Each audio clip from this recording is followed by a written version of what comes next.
We want scholarship. We want scholarship. Scholarship. Scholarship. We want scholarship. Scholarship. Scholarship. हमारी मांगे पूरी करो. पूरी करो. Same. Tribal Welfare Department. Hi. Tribal Welfare Department. Hi. हमारी मांगे पूरी करो. আপনারা জানেন ত্রিপুরা রাজ্যের প্রচুর ছাত্রছাত্রী পশ্চিম বাংলায় বা বেঙ্গালোরে নার্সিং এবং বিএড পড়াশোনা করে।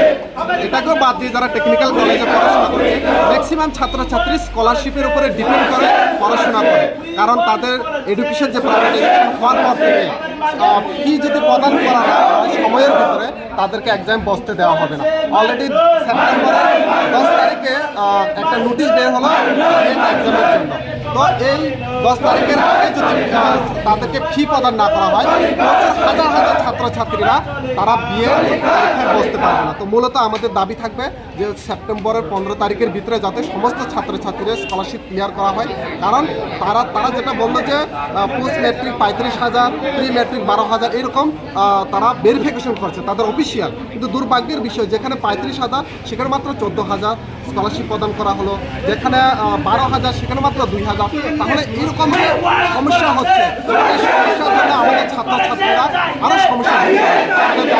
সময়ের ভিতরে 15 তারিখের স্কলারশিপ প্রদান করা। যদি আপনাদের এখান থেকে কেউ এখন কথা হয়েছে কোনো কারোর সাথে, কেউ আপনার সাথে কথা বলেছে? এখন অব্দি কেউ আসেনি, কারণ আমরা এর আগেও আমরা মিলিত হওয়ার চেষ্টা করছি, তারা আমাদের কথায় কোনো পাত্তা দেয়নি, তার জন্য আমরা বাধ্য হয়ে এখানে আমরা বসেছি।